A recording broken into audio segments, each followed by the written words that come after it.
वर्ण की परिभाषा क्या होती है? मुंह से निकलने वाली ध्वनि जिसके और टुकड़े नहीं किए जा सकते, हम उसको वर्ण कहते हैं, है ना। और वर्णों के मेल से ही शब्द बनते हैं। शब्द यानी words, letter, words and sentence, यानी वर्ड, अक्षर, वर्ण, शब्द और वाक्य। आया समझ में? तो वर्णों से शब्द बनते हैं और शब्दों से वाक्य बनते हैं। सो फर्स्ट लेटर यहाँ पर आपको क्या दिया गया है बच्चों? अ शब्द यानी अवर्ण, अ लेटर दिया गया है ना। तो अ लेटर से स्टार्ट होने वाले आपको शब्द लिखने हैं। तो दो शब्द लिखने हैं। तो अ से हम अनार भी लिख सकते हैं, अ से हम अजगर भी लिख सकते हैं। तो कोई भी अक्षर आप शब्द आप लिख सकते हैं, लेकिन वो स्टार्ट अ लेटर से ही होना चाहिए। आया समझ में?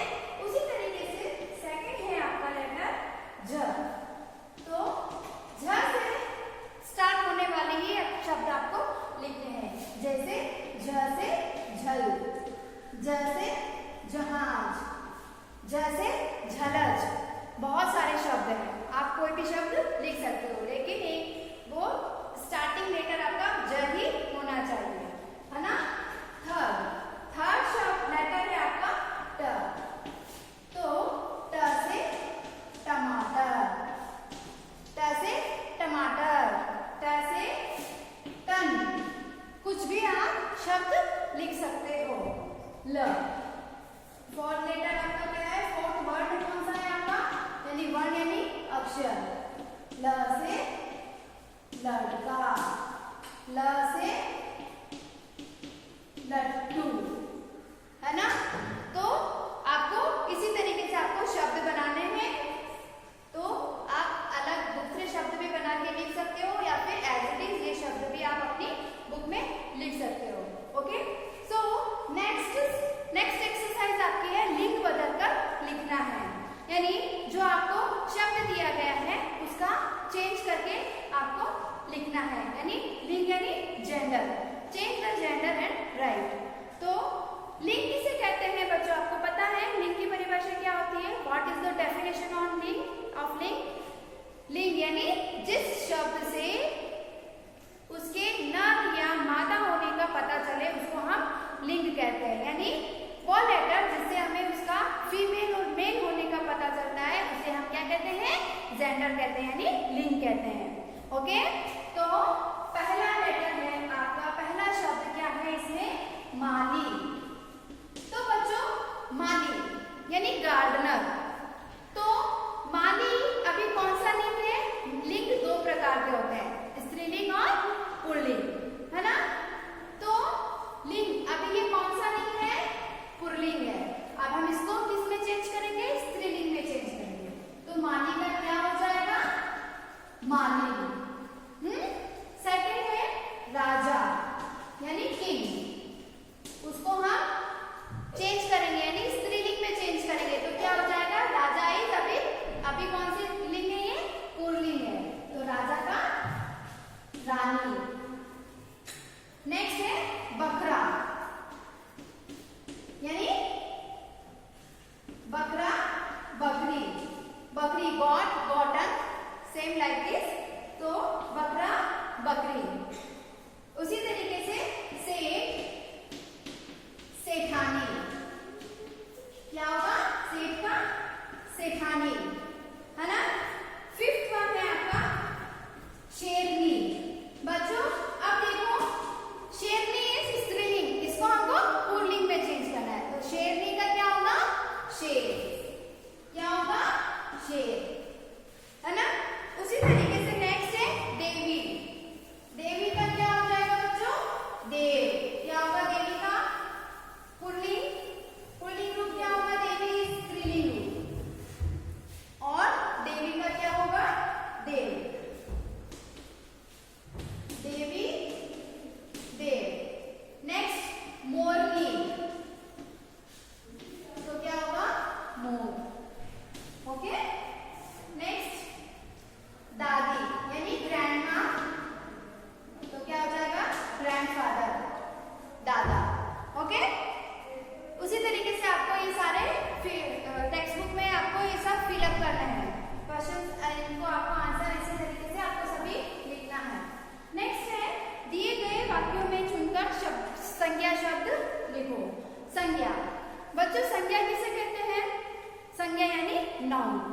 संज्ञा की परिभाषा यानी संज्ञा की डेफिनेशन क्या है, पता है आपको?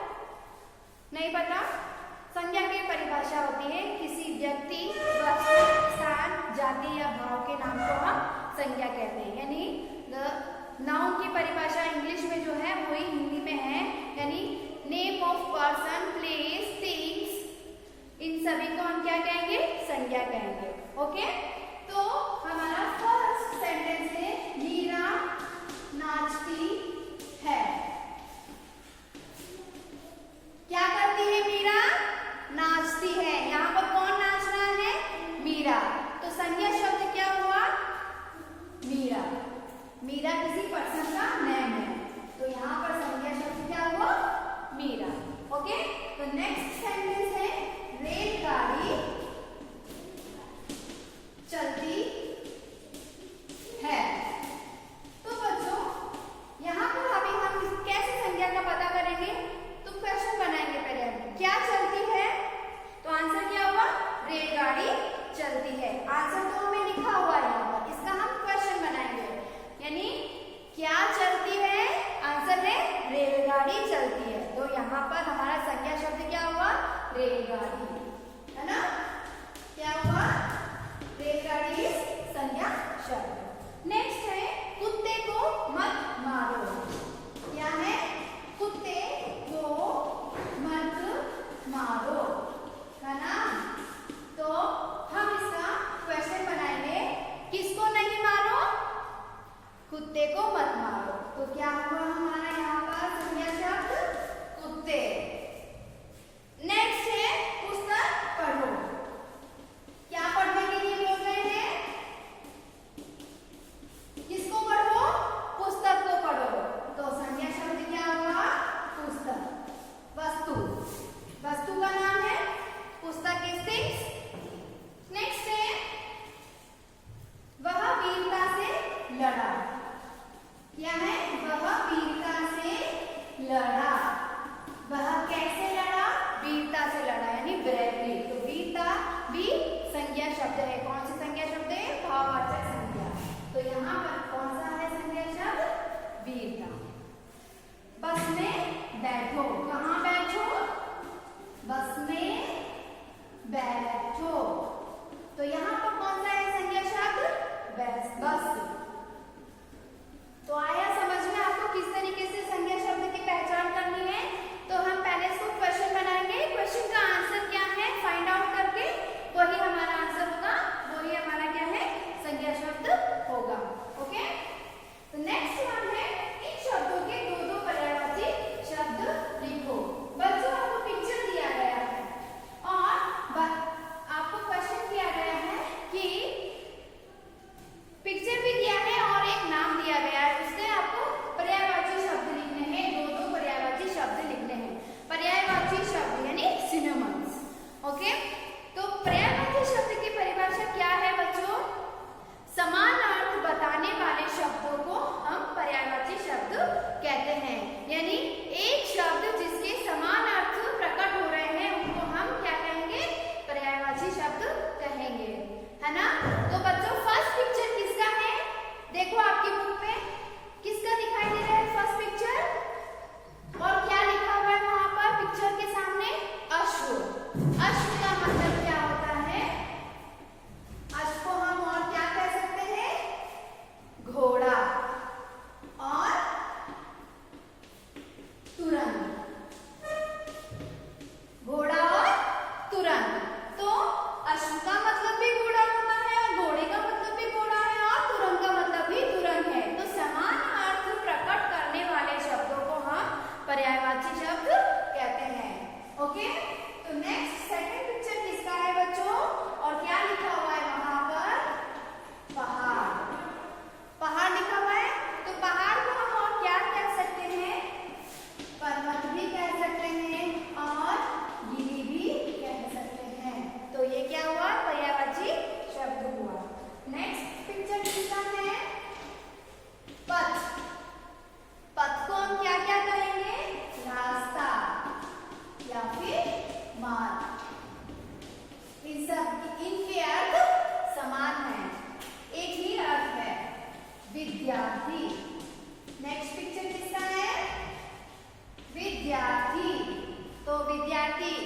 को हम क्या कह सकते हैं? छात्र भी कह सकते हैं और शिष्य भी कह सकते हैं, और इनके अर्थ समान होते हैं। तो आया समझ में पर्यायवाची की परिभाषा क्या होती है? समान अर्थ प्रकट करने वाले शब्दों को हम क्या कहेंगे? पर्यायवाची शब्द कहेंगे। ओके, नेक्स्ट बच्चों है, नेक्स्ट है हमारा सही शब्दों पर सही का चिन्ह लगाओ। यानी जो करेक्ट शब्द है, करेक्ट वाक्य है, मतलब करेक्ट वर्ड पर आपको टिक मार्क करना है। तो देखो,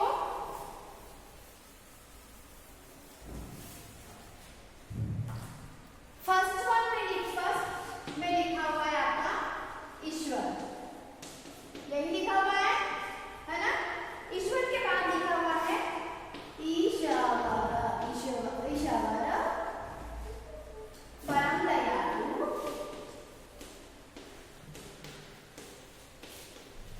है।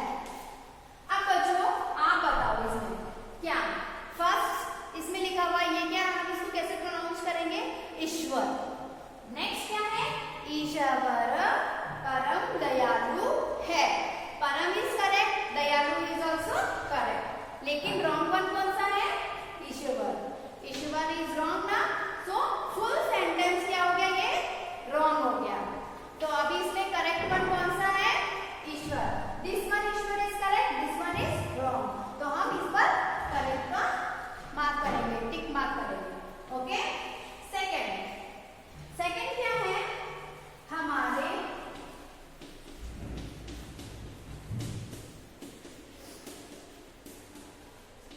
हमारे विद्यालय, फिर क्या लिखा हुआ है? विद्यालय में लड़कियां, फिर नेक्स्ट है लड़कियां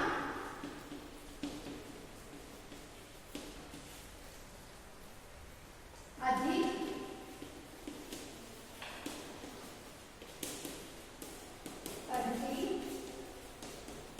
है। तो अब बताओ हम इसमें कौन सा शब्द गलत है, रॉन्ग है? हमारे विद्यालय है ना, हमारे भी करेक्ट है और ये वाला विद्यालय भी करेक्ट है। अब आप भी देखिए, ये वाला और ये वाला, यानी दोनों में से कौन सा करेक्ट हो सकता है?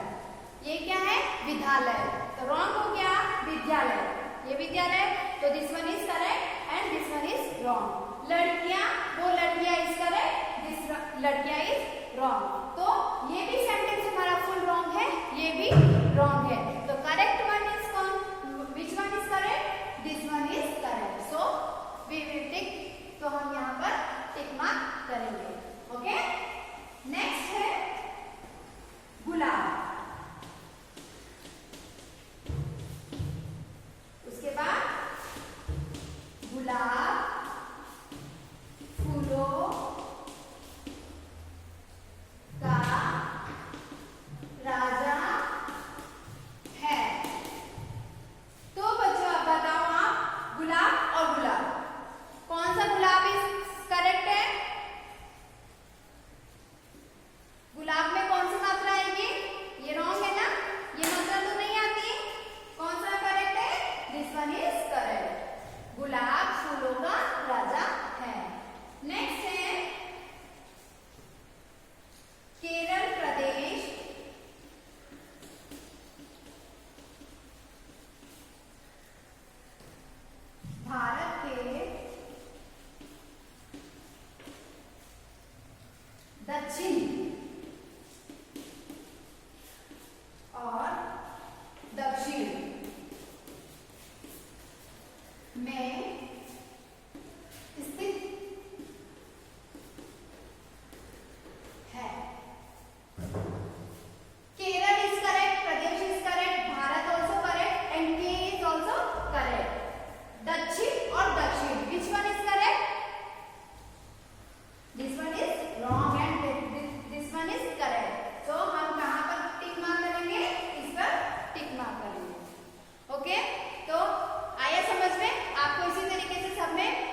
ज्यादा। ओके, तो पहला सेंटेंस है घोड़ा तेज दौड़ता है, यानी ओनली वन हॉर्स, है ना, घोड़ा तेज दौड़ता है। हम इसका वचन चेंज करेंगे तो घोड़ा का वचन चेंज हो जाएगा, घोड़ा का बहुवचन क्या होगा, घोड़े। तो पूरा सेंटेंस हमारा चेंज हो जाएगा।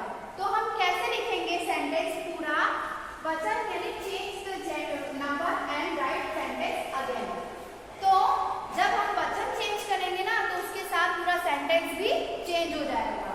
तो फर्स्ट सेंटेंस हमारा क्या है, घोड़ा तेज दौड़ता है। तो हम उसका सेंटेंस चेंज करके कैसे लिखेंगे, घोड़ा का बहुवचन क्या हुआ, घोड़े, क्या हुआ, घोड़े। तो अब हम इसके साथ पूरा सेंटेंस चेंज हो जाएगा, घोड़ा तेज दौड़ता है। घोड़ा में आ की मात्रा है और लास्ट में भी आ की मात्रा है, दौड़ता है। तो अब इसमें ए की मात्रा है, घोड़ा घोड़े, तो अब लास्ट में भी हमारी मात्रा ए की मात्रा आ जाएगी। आ की जो मात्रा है वो ए में कन्वर्ट हो जाएगी।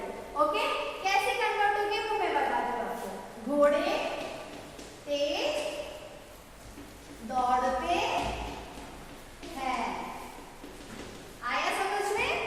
तो हमारा सेंटेंस क्या था, घोड़ा क्या करता है, तेज दौड़ता है। घोड़ा में आ की मात्रा है और दौड़ता में भी आ की मात्रा है। जब हम इसका वचन चेंज करेंगे, जब हम इसको बहुवचन में कन्वर्ट करेंगे तो एक वचन घोड़ा का घोड़े हो जाएगा और इसमें भी मात्रा चेंज हो जाएगी, तो घोड़े तेज दौड़ते हैं। ओके, इसी तरीके से आपको सारे वचन चेंज करने और सेंटेंस बनाकर उनको लिखना है। तो सेकंड सेंटेंस है मेरी पुस्तक दे दो। सेकंड क्या है, मेरी पुस्तक दे दो। तो पुस्तक का बहुवचन क्या हो जाएगा, बहुत एक पुस्तक है तो पुस्तक, और बहुत सारी पुस्तक है तो क्या हो जाएगा, पुस्तकें। तो क्या होगा, मेरी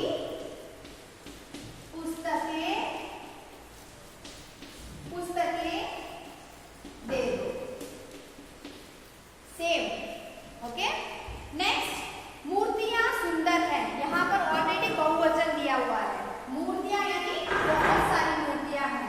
तो अब हम इसका एक वचन में कन्वर्ट करेंगे। यहाँ पर अभी ये बहुवचन में है तो हम इसको एक वचन में कन्वर्ट करेंगे। तो यहाँ क्या हम लिखेंगे, मूर्तियां को हम करेंगे एक वचन में कन्वर्ट, तो हम लिखेंगे मूर्ति सुंदर है।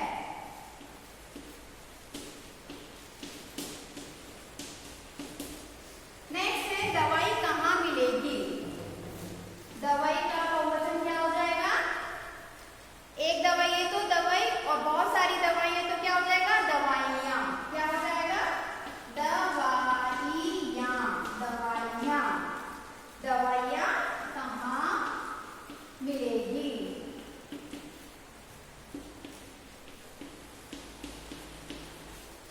Question mark. ओके,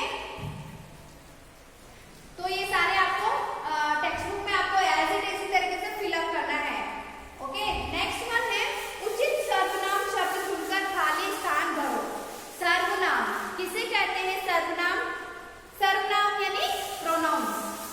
पता है आपको, नाउन्स के बदले प्रयुक्त होने वाले शब्दों को प्रोनाउंस कहते हैं, यानी संज्ञा के बदले प्रयुक्त होने वाले शब्दों को हम क्या कहेंगे, सर्वनाम कहेंगे। संज्ञा शब्द यानी किसी व्यक्ति, वस्तु, स्थान, जाति, इन सभी के नाम होते हैं ना, उनके बदले में हम सर्वनाम का प्रयोग करते हैं। तो जैसे फर्स्ट वन है आपका, क्या कर रहे हो, है ना, और ऑप्शन दिया गया है आपका संज्ञा के बदले प्रयुक्त होने वाले शब्दों को हम सर्वनाम कहते हैं। ओके, तो फर्स्ट वन है आपका, उसमें डैश दिया गया है और लिखा गया है क्या कर रहे हो। तो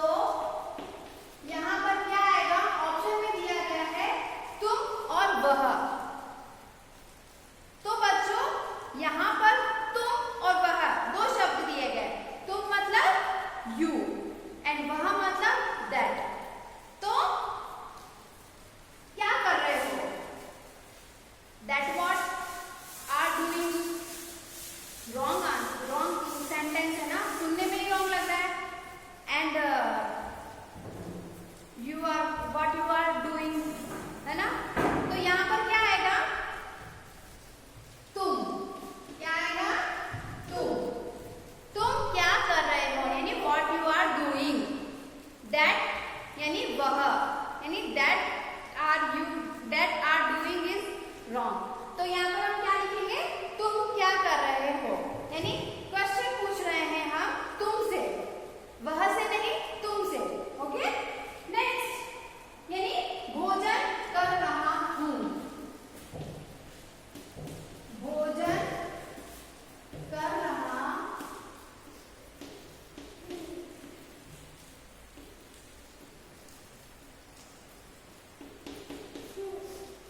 ऑप्शन दिए गए हैं मैं और तुम। तो अभी हमने देखा ही है ना, फर्स्ट वन, तुम के साथ हम यूज करेंगे हो, नहीं हु नहीं यूज कर सकते। हमारा तुम भोजन कर रहा हूं, रॉन्ग ना। तो अभी हम इसमें क्या लिखेंगे, मैं भोजन कर रहा हूं, यानी तुम क्या कर रहे हो, आंसर करना है मैं भोजन कर रहा हूं, आंसर करना है। तो यहाँ पर क्या आएगा, यहाँ पर जो भी है वो आंसर कर रहा है, क्वेश्चन नहीं कर रहा है, क्या कर रहा है, आंसर कर रहा है। तो आंसर खुद कर रहा है, इसलिए यहाँ पर क्या आएगा, हूँ, तुम नहीं, यहाँ आएगा हूँ। ओके, मैं भोजन कर रहा हूँ। नेक्स्ट है आने दो, आने दो। और आपके दिए गए हैं ऑप्शन में उसे और मैं। जब मैं, अगर मैं यानी मी, माई सेल्फ, और उसे यानी अदर पर्सन, तो आने दो, मैं आने दो, मैं आने दो, तो नहीं हो सकता ना, उसे आने दो, यानी उसे, यानी दैट वन पर्सन, उसे आने दो। मैं आने दो यानी मैं जाऊं ऐसे बोल सकते हैं, या फिर मैं जा सकती हूँ ऐसे बोल सकते हैं, लेकिन उसे आने दो। तो यहाँ पर क्या आएगा, उसे आने दो। ओके, यह पुस्तक, देखो क्वेश्चन मार्क लगा हुआ है, यह पुस्तक डैश है के बाद क्वेश्चन मार्क है, यानी वो क्वेश्चन कर रहा है। तो क्वेश्चन कर रहा है, तो यहाँ पर क्या आएगा, व्हाट इज द क्वेश्चन, यह पुस्तक मेरी है, तो मैं तो आंसर कर रही हूँ। तो जब हम आंसर करते हैं तो क्वेश्चन मार्क नहीं लगाते हैं ना, तो यहाँ पर ये क्या है, अभी क्वेश्चन है। तो क्वेश्चन के लिए यहाँ पर क्या आएगा, किसकी, क्या आएगा यहाँ पर, किसकी। तो क्या हुआ, यह पुस्तक किसकी है। आया समझ में। तो इसी तरीके से आपको सारे सर्वनाम और ये सभी जो मैंने आपको बताए हैं, ये सभी आपको फिल करना है। ओके, तो 1 to 8 जो भी एक्सरसाइज है आपको पूरे मैंने आपको एक्सप्लेन किया है। इसी तरीके से आपको आपकी जो टेक्स्ट बुक है, ये हिंदी की ग्रामर टेक्स्ट बुक है, इसमें आपको ये सारे क्वेश्चंस के आंसर लिखने हैं। मैं आपको पीडीएफ भी दे दूंगी, पीडीएफ में आंसर लिख के दे दूंगी, और आप उसको राइट डाउन कर लेना आपकी टेक्स्ट बुक के अंदर। ओके, और जो हमारी जो हिंदी की रीडर बुक है, उसका जो ब्रिज कोर्स है, यानी फर्स्ट पार्ट, यानी प्रार्थना लेसन से पहले वाला जो सेतुबंध लेसन है, सेतुबंध जो दिया गया है, जिसको हम ब्रिज कोर्स कहते हैं, उसका भी मैं पीडीएफ आपको सेंड कर दूंगी स्कूल वेब में। तो वो आप हिंदी की रीडर बुक में ही आपको नोट डाउन करना है। ओके, हिंदी की रीडर बुक में भी आपको लिखना है और होमवर्क बुक में भी आपको लिखना है, ताकि आपको अच्छे से याद हो जाए, मतलब आपको रिमाइंड रहे कि हाँ आपने क्या क्या क्वेश्चंस लिखे हैं। तो टेक्स्ट बुक में, हिंदी की रीडर बुक में भी आपको वो सारे मेंस लिखने हैं, उनके आंसर हिंदी की रीडर बुक में भी लिखना है, और होमवर्क बुक में भी आपको वो सारे मेंस लिखने हैं। ओके, और जो ये बाकी के जो नेक्स्ट मेंस है एक्सरसाइज है, इस बुक की नेक्स्ट एक्सरसाइज है 9 to 15, वो हम नेक्स्ट क्लास में कंटिन्यू करेंगे। Okay, thank you.